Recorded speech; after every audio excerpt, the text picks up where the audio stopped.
Good morning students.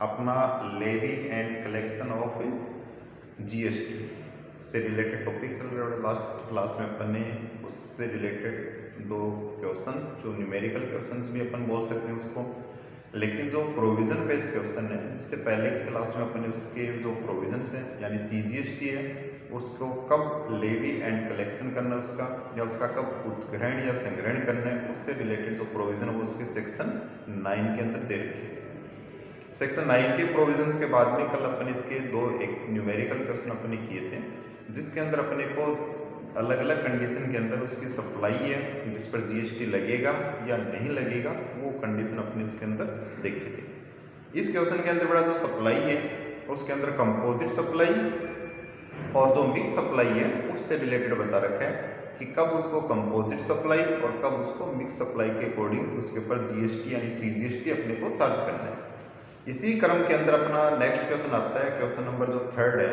वो कह रहा है, देखिए state with reason each case whether the flowing supplies are composite supply और मिक्स्ड सप्लाई। ये कह रहा है कि इसके अंदर कौन सी सप्लाई वो कंपोजिट है और कौन सी है वो सप्लाई मिक्स सप्लाई का पार्ट है। अब इसमें अलग अलग पॉइंट दे रखे हैं। देखिए फर्स्ट पॉइंट में दे रखा है, ए pencil company has started scheme of selling, जिसके अंदर सेलिंग के अंदर सप्लाइंग लिख रखा है। सप्लाइंग का मतलब ये मैंने बताया था कि यदि आप गुड्स की सेल कर रहे हो या सर्विस प्रोवाइड कर रहे हो, दोनों ही कंडीशन के अंदर उसको सप्लाई दिया नाम दिया गया, यानी उसको सप्लाई बोलेंगे, न तो इसके अंदर सेल ऑफ गुड्स और न ही सर्विस प्रोवाइडेड बोला जाता है इसके अंदर। ठीक है, इसके अंदर दे रखा है scheme of selling sharpener Alang with pencil, यानी जो शार्पनर है वो अलंग विद पेंसिल यानी पेंसिल के साथ है, वो शार्पनर है वो उसके अंदर सप्लाई किया जाएगा in single pack at a single price. अब देखिए इसने एक कॉम्बिनेशन बनाया जिसके अंदर कह रहा है कि पेंसिल के साथ है वो शार्पनर है वो इसके अंदर इसमें साथ इंक्लूड कर दिया। अब अपने को ये देखना है कि इसको अपन क्या माने। तो देखिए जो पेंसिल है और उसका जो शार्पनर है उसको बेटा अपन दोनों को अलग अलग सप्लाई कर सकते हैं, वो एक दूसरे के ऊपर डिपेंडेंट नहीं है। अगर अपन चाहें तो इसके अंदर जो शार्पनर है उसको अलग से सेल कर सकते हैं और पेंसिल से उसको अलग से सेल कर सकते हैं, लेकिन इसने क्या किया, उसको एक कॉम्बिनेशन बना दिया और उसके अंदर जो पेंसिल की सप्लाई दिखाकर उसके अंदर जो शार्पनर है उसको इसमें इंक्लूड कर रखा, उसमें शामिल कर रखा, उसकी कॉस्ट को इसमें इंक्लूड कर दिया। तो जो ये सप्लाई है, ये जो सप्लाई है वो मिक्स्ड सप्लाई मानी जाएगी, मिश्रित सप्लाई मानी जाएगी, और इसके ऊपर जो जीएसटी की जो रेट है वो वाली एप्लीकेबल होगी जो सबसे ज़्यादा है। यानी यदि पेंसिल के ऊपर ज़्यादा रेट है तो पेंसिल की रेट लगेगी, यदि जो शार्पनर है उसकी जो रेट ज़्यादा है तो उस रेट को अपन इसमें अप्लीकेबल करेंगे। ठीक है, सेकेंड पॉइंट है इसके अंदर, a shopkeeper sells disposable glass along with cold drinks. अब देखिए ये भी एक इसके अंदर अपने को बताना है कि जो शॉपकीपर है वो सेल करता है जो डिस्पोजेबल ग्लास आते हैं, और वो किसके साथ सेल कर रहा है, कोल्ड ड्रिंक के साथ सेल कर रहा है। अब अपने को ये बताना है कि ये जो सप्लाई है वो मिक्स्ड सप्लाई है या कंपोजिट सप्लाई है। तो यहाँ पे देखिए ये जो सप्लाई की नेचर है इसको देखने से ये लगता है कि ये एक दूसरे पर डिपेंडेंट नहीं है, क्योंकि जो डिस्पोजल है वो ओनली फॉर कोल्ड ड्रिंक्स के लिए नहीं है, उसका यूज विदाउट कोल्ड ड्रिंक्स भी किया जा सकता है। तो इसने क्या किया, इसको कोल्ड ड्रिंक के साथ उसको सेल कर रहा है, तो ये भी मिक्स सप्लाई का पार्ट है। दोनों सप्लाई एक दूसरे के ऊपर डिपेंडेंट नहीं है, इसको अपन इंडिविजुअल भी सप्लाई कर सकते हैं और उसको ग्रुप में भी सप्लाई कर सकते हैं, लेकिन यदि ग्रुप में सप्लाई करते हैं तो उसको कंपोजिट सप्लाई नहीं बोलेंगे बल्कि उसको मिक्स सप्लाई बोलेंगे। तो ये भी एक मिक्स सप्लाई का पार्ट है, और इसके ऊपर भी जो जीएसटी की रेट है वो वाली होगी तो जिसमें हायर है, यदि कोल्ड ड्रिंक्स के ऊपर हायर है तो कोल्ड ड्रिंक्स वाली लेनी, यदि डिस्पोजेबल ग्लास के ऊपर यदि रेट हायर है तो वो रेट से उसके ऊपर टैक्स लगेगा यानी जीएसटी चार्ज होगा। उसके बाद में देखिए थर्ड, देखिए ये कह रहा है, a person books Shatabdi train ticket from Delhi to Jaipur which include meal also.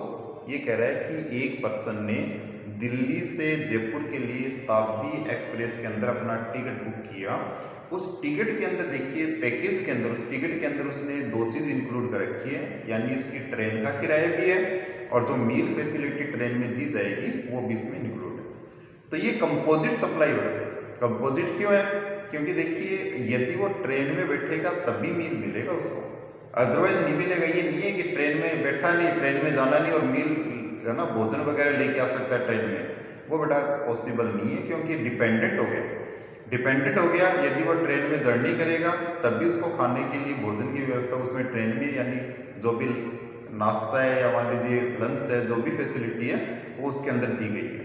तो ये एक कॉन्ट्रैक्ट का पार्ट है कि हम ट्रेन की जो टिकट है उसके अंदर इसमें आपको ट्रेन में, है ना, जर्नी का जो रेंट है वो चार्ज कर रहे हैं, प्लस हम फैसिलिटी जैसे खाने की फैसिलिटी देंगे इसके अंदर, वो पार्ट है, या मान लीजिए और कोई फैसिलिटी अदर फैसिलिटी है वो इसके अंदर इंक्लूडेड है।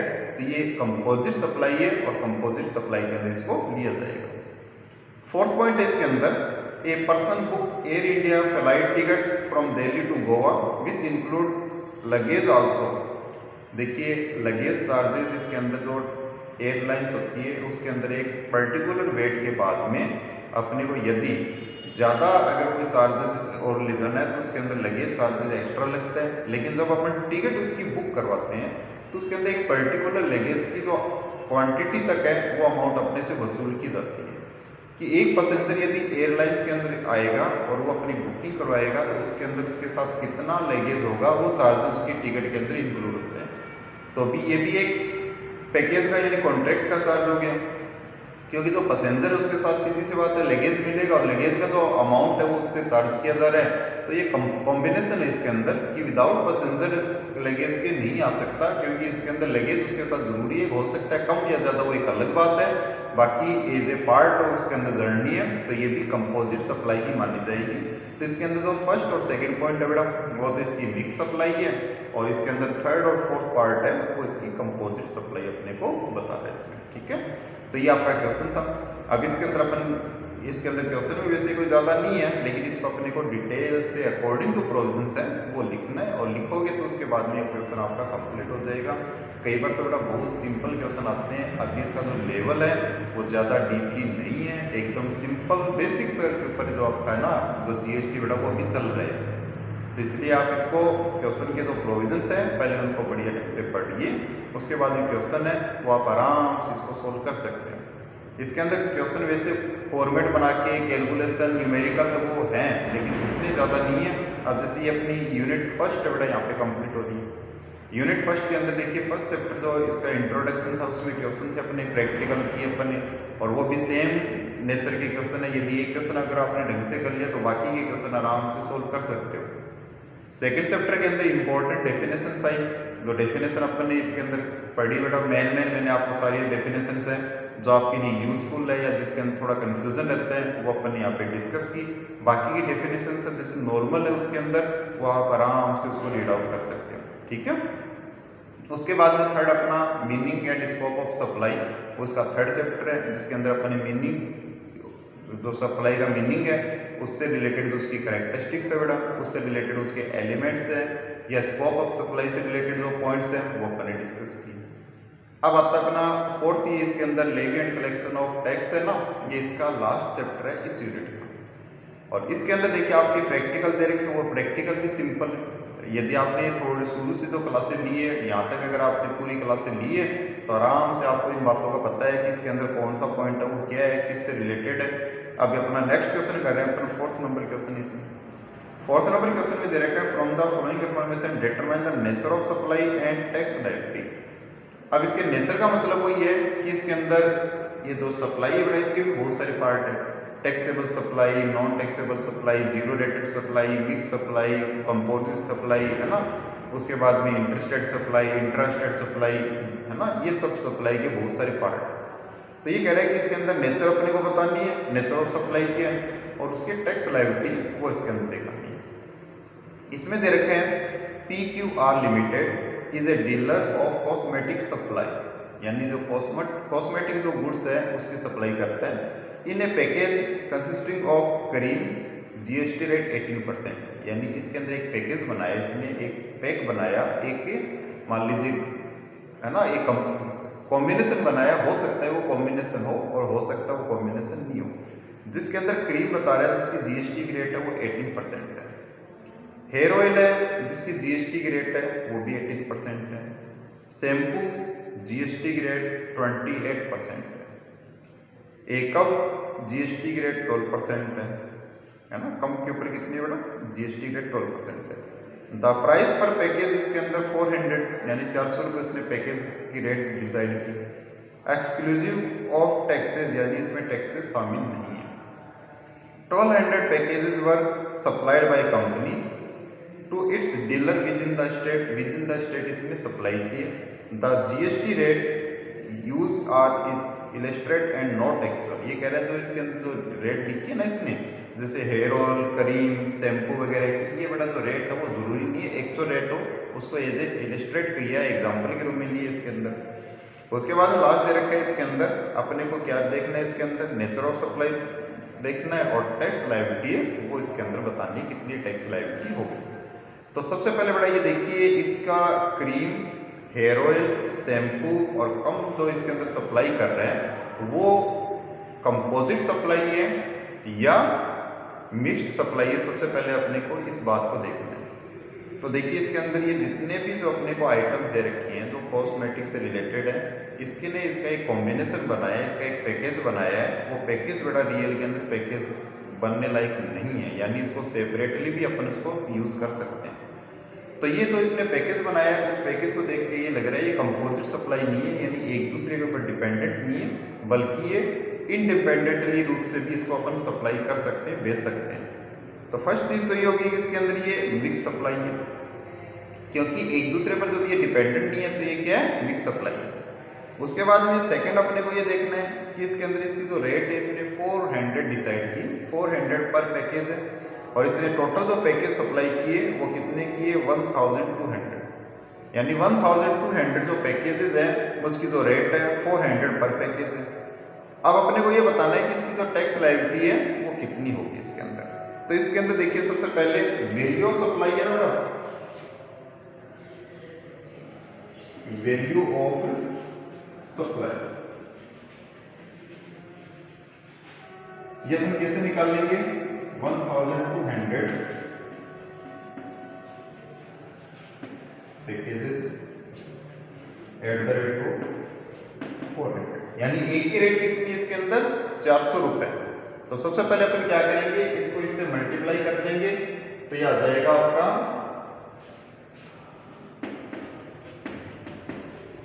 4,80,000, 4,80,000 रुपए इसकी वैल्यू ऑफ सप्लाई है, यानी 4,80,000 रुपए इसकी टोटल वैल्यू है, यानी जो सप्लाई करेगा उसकी गुड्स की कॉस्ट है। अब इसके अंदर देखिए जीएसटी शामिल नहीं है, यानी इसमें जीएसटी एक्सक्लूड कर रखा है इसके अंदर, तो अब अपने को जीएसटी चार्ज करना है।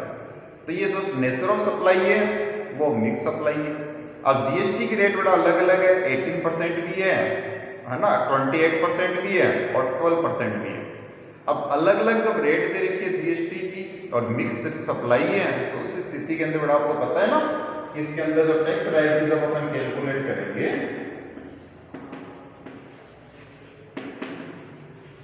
तो टैक्स लायबिलिटी कैलकुलेट करते समय इसके ऊपर यदि नेचर ऑफ गुड्स है वो सप्लाई है ना, वो मिक्स सप्लाई है, तो उस कंडीशन के अंदर उसके ऊपर जो रेट है वो हाई रेट ऑफ टैक्स लगेगी, यानी 28% है वो अपने को टैक्स लगाएगा। तो 4,80,000 है, इसके ऊपर तीनों में जो हाई रेट है वो 28% है, और 28% के अकॉर्डिंग इसके ऊपर अपन क्या लगाएंगे बेटा, जीएसटी लगाएंगे। तो इसके देखिए जीएसटी की कैलकुलेशन कीजिए, इसकी कितना अमाउंट आ रहा है, तो ये अपने को दे रखा है 4,80,000 को अगर अपने इसका 28% निकालते हैं तो ये आएगा आपका 1,34,400, 1,34,400, ये बड़ा आपका क्वेश्चन और उसका आंसर हो गया। लेकिन जो अपन यहाँ पे अभी डिस्कस किया है, जो अपने अभी समझा है ना, उसको बड़ा अपने को बढ़िया तरीके से लिखना है। जो मैंने बताया आपको, सबसे पहले इसके अंदर नेचर ऑफ सप्लाई बतानी है कि मिक्स सप्लाई है। अब मिक्स सप्लाई क्यों है, क्योंकि एक दूसरे पर डिपेंडेंट नहीं है, इसको अपन सेपरेटली इंडिपेंडेंटली रूप से भी सप्लाई कर सकते हैं। ये किसी कॉम्बिनेशन का पार्ट नहीं है, लेकिन फिर भी कॉम्बिनेशन बनाए। यदि कोई कॉम्बिनेशन का पार्ट नहीं है, उसका कॉम्बिनेशन अगर अपन बना देते हैं तो उस कंडीशन के अंदर वो मिक्स सप्लाई मानी जाएगी। और मिक्स सप्लाई के अंदर जो प्रोविजन अपना जीएसटी का है वो ये है कि यदि मिक्स सप्लाई है, यानी नेचर इसकी फिक्स मिक्स मानी जाती है, मिक्स्ड सप्लाई का पार्ट होता है, तो उस स्थिति के अंदर जो जीएसटी की रेट है वो वाले लेने हैं जिसके ऊपर हाई रेट है। अब हाई रेट इसके अंदर अपना शैम्पू है उसकी बड़ा 28% है, बाकी सब कम है, 12% 18% है, वो दोनों ही कम है। तो हाई रेट अपनी कितनी है इसमें 28% और 28% के अकॉर्डिंग अपने इसके ऊपर चार्ज करेंगे तो ये कितना है अपना 1,34,400 अपनी जीएसटी की अमाउंट आएगी, यानी इसके ऊपर इतना सीजीएसटी यानी सॉरी टोटल जो जीएसटी है वो इतना पे होगा।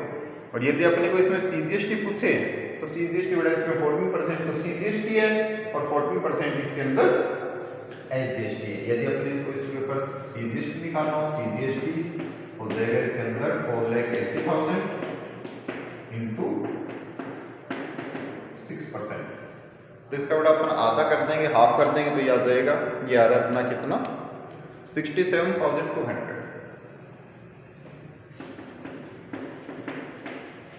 और इसके अंदर सीजीएसटी कितना है तो एसजीएसटी भी सेम अमाउंट होगा, ये भी 4 लाख सॉरी बेटा 6% नहीं होगा, ये 14% निकल था तो ये आएगा 67,200। और ये भी बड़ा 4,80,000 है, इसका भी अपन 14% निकालेंगे तो ये भी 67,000।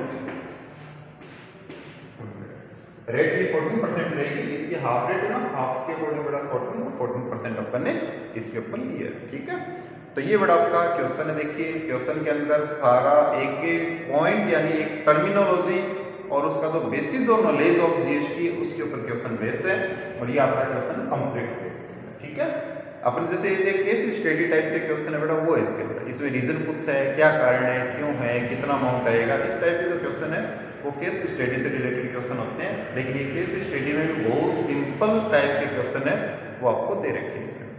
इसी टाइप से इसका नेक्स्ट क्वेश्चन है 5th नंबर, लास्ट क्वेश्चन है वैसे चैप्टर का, वो देखिए इसके अंदर ये कह रहा है metro shoes company would make arrangement for transportation and sorry बेटा यहाँ से स्टार्ट करते हैं इसके अंदर।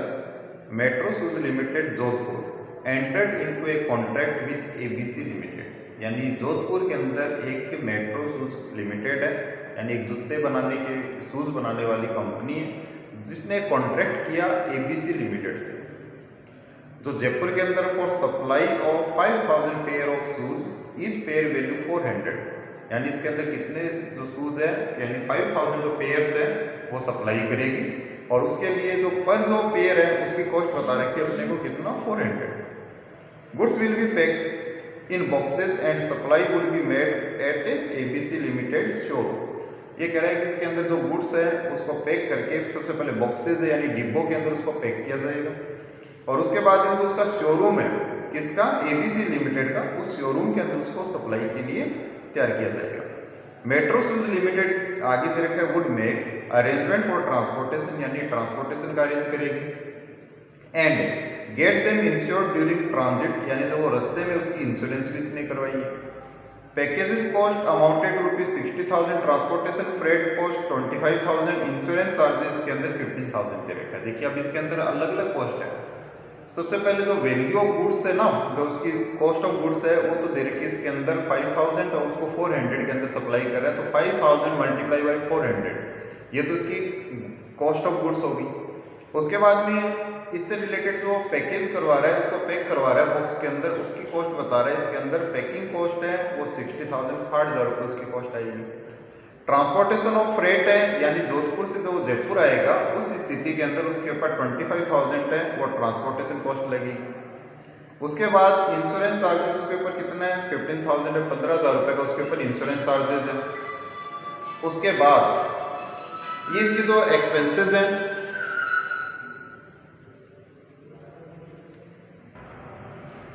उसके बाद बेटा नेक्स्ट दे रखे इसके अंदर assume GST rate on shoes 12%, on package of material 5%, transportation के ऊपर जो रेट है वो 18% और इंश्योरेंस सर्विस उसके ऊपर 18%। Then determine tax liability of Metro Shoes Limited in respect of this consignment and also state the nature of supply. ये कह रहे बेटा इसके अंदर टैक्स लायबिलिटी भी निकालनी है अपने को। उसके बाद में जो अपना गुड्स है उसकी नेचर बतानी है कि मिक्स्ड सप्लाई है या कंपोजिट सप्लाई है।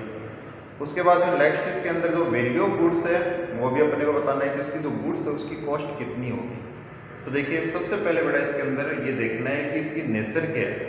अब आपको नेचर का तो पता लगने लगा ना। देखिए जोधपुर से यदि जयपुर के अंदर यदि गुड्स की सप्लाई करते हैं तो उस गुड्स की सप्लाई करने के लिए सबसे पहले उस गुड्स की अपने को पैकिंग करनी पड़ेगी। उसके अंदर पैकिंग कॉस्ट है वो बेटा उसका एज ए कंपोजिशन का पार्ट है, क्योंकि बिना अपन उसको पैक किए गुड्स को सप्लाई नहीं कर सकते, इसलिए नेसेसरी है उसकी पैकिंग। अब जोधपुर से जब जयपुर गुड्स आएगा तो उसके अंदर ट्रांसपोर्टेशन लगेगा, उसके अंदर फ्रेट चार्जेस लगेंगे इसके अंदर, वो भी इसके अंदर कंपोजिशन का पार्ट है उसके अंदर। क्योंकि एक दूसरी जो सप्लाई है ना, यानी उसके अंदर गुड्स की सप्लाई भी हो रही है, सर्विस की सप्लाई भी हो रही है, वो बड़ा एक दूसरे के कॉम्बिनेशन का पार्ट है। आप ये कहते हो कि मैं इसके अंदर ओनली है ना गुड्स को सप्लाई कर सकता हूँ, कैसे करोगे? अगर पैक करके उसको पैकेज के रूम में नहीं लेके जाओगे, पैकिंग के रूम में नहीं लेके जाओगे तो उसकी शोरूम के अंदर वो सेल होने, वो सेल कैसे कर पाएगा? वो आपके गुड्स को ही नहीं लेगा। सेकंड बेटा जब जोधपुर से अपना जो गुड्स है वो जा रहा है कहाँ पे? जयपुर, तो बिना ट्रांसपोर्टेशन के तो पॉसिबल ही नहीं है। अब उसके अंदर जो उसका जो सप्लायर है या उसका जो रिसिपिएंट है वो अपनी रिस्क को कम करने के लिए यदि उसके ऊपर कोई इंश्योरेंस करवा रहा है, वो भी उसके अंदर एक रियल पार्ट है, क्योंकि जो गुड्स है उसकी यदि अमाउंट ज़्यादा है तो वो उसकी है ना रिस्क फैक्टर को कम करने के लिए उसका इंश्योरेंस करवा लेते हैं। तो ये जो सारे पार्ट हैं वो बेटा इसकी सप्लाई के ही पार्ट है, ठीक है। और तो सप्लाई के पार्ट होने का मतलब ये जो सप्लाई है ये कंपोजिट सप्लाई है, और कंपोजिट सप्लाई होने का मतलब इसके अंदर जो कंपोजिट सप्लाई के अंदर जो जीएसटी की रेट है उसका अपना एक अलग प्रोविजन है। इसके अंदर जो मेन सप्लाई के ऊपर जो जीएसटी की रेट है वही उसके गुड्स की ऊपर जीएसटी की रेट होगी। तो इसके अंदर जो मेन सप्लाई देखें वो देखिए ट्रांसपोर्टेशन बेटा है या पैकिंग जो उसकी की है वो है या इंश्योरेंस है। तो आप आराम से बता दोगे कि जो इसके अंदर सूज की जो सप्लाई है वो इसकी मेन सप्लाई है, क्योंकि मेन सप्लाई इसलिए क्योंकि बिना सूज के तो ये दोनों तीनों सप्लाई जो आगे कर रहा है सर्विसेज की उसकी रिक्वायरमेंट ही नहीं। तो जो मेन सप्लाई के ऊपर जो जीएसटी की रेट है वही रेट बेटा इसके ऊपर टोटल वैल्यू के ऊपर होगी, चाहे वो सर्विस की सप्लाई ट्रांसपोर्ट की हो, चाहे वो पैकिंग से रिलेटेड हो, चाहे इंश्योरेंस से रिलेटेड हो। अब इसके अंदर कह रहा है कि जो सूज है ना उसके ऊपर बड़ा रेट है वो 12% है, और ट्रांसपोर्टेशन के ऊपर कितनी 18% है। तो 18% हो जाए लेकिन इसके ऊपर अब 12% के अकॉर्डिंग टैक्स लगेगा। तो सबसे पहले अपन क्या करेंगे, इसके अंदर वैल्यू ऑफ सप्लाई निकालेंगे, यानी जो गुड्स है उसकी वैल्यू कितनी है, ठीक है। और ये जो नेचर पूछ रहा है बेटा सप्लाई का, तो ये तो आपको पता लग ही गया है कि ये जो सप्लाई है अपनी ये कौन सी सप्लाई है? कंपोजिट सप्लाई है, कॉम्बिनेशन के अंदर हो रही है, एक समूह के अंदर हो रही है, एक दूसरे के ऊपर डिपेंडेंट है, एक दूसरे के बिना अपन उसकी सप्लाई नहीं कर सकते। तो सबसे पहले इसका वैल्यू ऑफ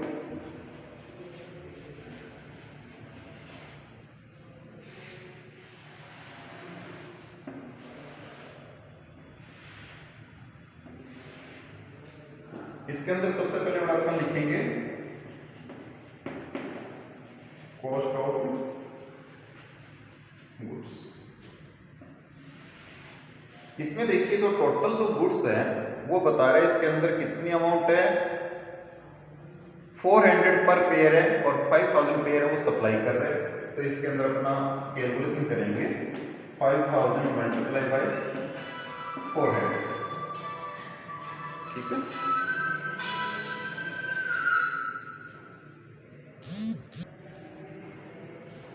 इसके अंदर बड़ा जो गुड्स की कॉस्ट है वो कितनी आएगी, 2 लाख रुपए, ठीक है। इसके बाद में ऐड करेंगे इसके अंदर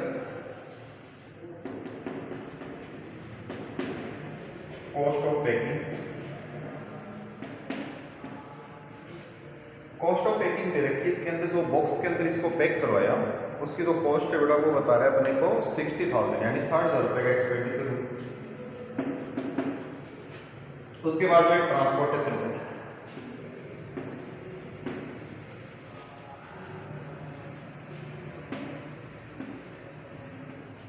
ट्रांसपोर्टेशन की कॉस्ट बता रहे हैं इसके अंदर कि जोधपुर से जब वो गुड्स है वो जयपुर आया तो इसकी जो ट्रांसपोर्टेशन का चार्जेस वो दे रखा है 25,000, ठीक है। उसके बाद में नेक्स्ट है इंश्योरेंस चार्जेस है, इंश्योरेंस चार्जेस बता रहे हैं इसके अंदर 15,000 15,000 रुपये का टोटल। ये हो गया अपना, ये आ गया आपकी वैल्यू ऑफ सप्लाई। देखिए इससे पहले अपना था ना कि जो वैल्यू डिटरमिनेट की जाए एज पर सेक्शन 15 जो अभी अपना आया नहीं है, उसके अकॉर्डिंग उस गुड्स की जो वैल्यू है उसको वैल्यू ऑफ सप्लाई मानेंगे। उसी कंडीशन में बड़ा ये है कि जब गुड्स अपन परचेज करते हैं तो परचेज की हुई गुड्स के ऊपर जो भी उसके रिलेटेड चार्जेस हैं जो उसकी कॉस्ट में इंक्लूड होना चाहिए, वो टोटल जो चार्जेस है वो अपन इसके अंदर शामिल करेंगे। ठीक है, तो ये वैल्यू ऑफ सप्लाई आएगी बेटा, इसके ऊपर जीएसटी है वो लगेगी, इसके अंदर जीएसटी चार्ज की जाएगी। अब जो जीएसटी की रेट है देखिए, वो अभी मैंने बताया था कि इसके अंदर जो मेन सप्लाई है वो जो रेट है वो इसके ऊपर चार्ज होगी, क्योंकि ये जो कैलकुलेशन है वो कंपोजिट सप्लाई का है, कंपोजिट सप्लाई का पार्ट है, ये कॉम्बिनेशन है, ये एसेंशियल लेवल है, इसके अंदर जरूरी है, इसके अंदर इसके बगैर अपन इसको सप्लाई नहीं कर सकते। तो इसके अंदर जो जीएसटी की रेट है वो जो मेन जो गुड्स है उसके ऊपर जो रेट है या मेन जो सप्लाई है उसके ऊपर जो रेट है वही इसके अंदर रेट मानेंगे। तो देखिए इसके ऊपर जो अपना शूज के ऊपर जो टैक्स की रेट है बेटा वो दे रखी है 12%, यानी जो जीएसटी की रेट है वो कितनी है 12%, तो इसके ऊपर 12% जीएसटी लगेगा। तो टैक्स लायबिलिटी